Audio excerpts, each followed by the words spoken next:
Hi, Gary Mintchell here, traveling to Foxboro, Massachusetts this week. This was on June 24th, and I flew up to Foxboro. Actually, I flew into Providence, drove up to Foxboro for a celebration of the Foxboro Company, or in Foxboro, it's just known as the company, I guess.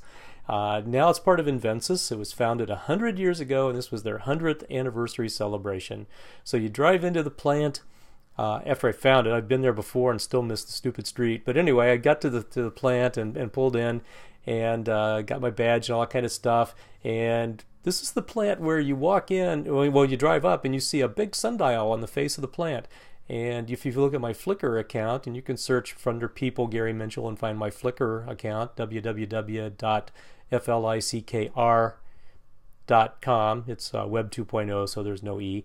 Anyway, my Flickr account's got some pictures up there of the face of the building and the famous sundial that they have. Anyway, the celebration was about 1,200 people gathered, all the employees from the Foxborough area, a lot of retirees.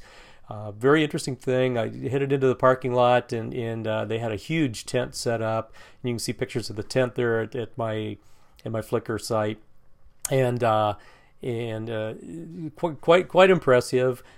They had several speeches and they had some entertainment.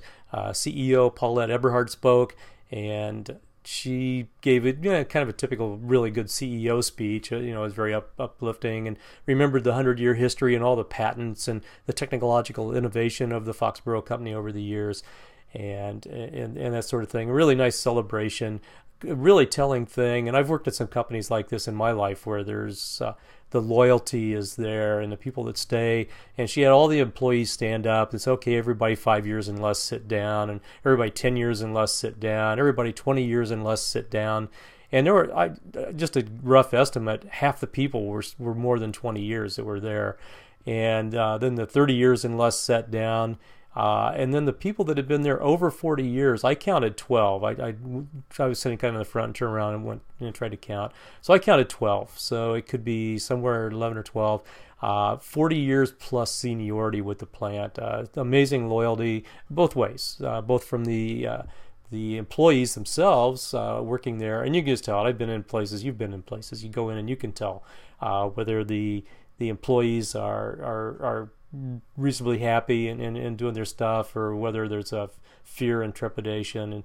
And this was a place with just immense loyalty, and it was really fantastic to watch and to participate with and to be there. And you can report on the press release, but unless you've been there and actually see what's going on, it was really good. Really good to meet some of the new marketing people that they've brought in. There are changes. Foxborough is part of Invensys Process Systems, along with Triconics and Simsci Core, and Avantis. I always forget one of them when I try to go through the list like that. But so the corporate headquarters from Invensys Process recently moved to Dallas. And kind of interesting there is I kind of look at the remaking of IPS, not Foxborough, but IPS.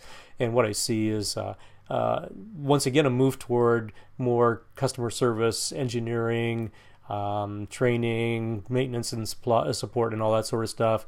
Eberhard comes from EDS, one of the new marketing people I just met for the first time, came from a competitor of EDS. You should be able to get the sense that for a process company like I talked about in last week's report from Hug, same deal.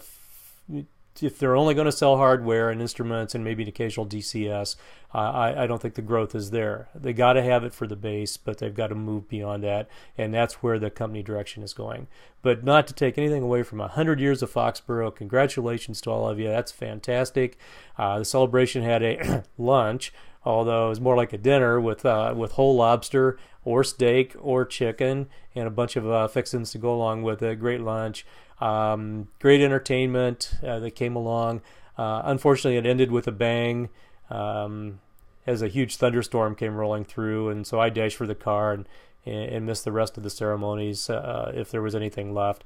But it was a great time, great thing. It was great to be in Foxborough for a day. Then I was able to go back to Florida, and if you hit my Flickr account, you'll see some pictures from when I was in Florida babysitting for a little bit. Got to do a little bit of that too. Anyway, that was Traveling with Gary this week.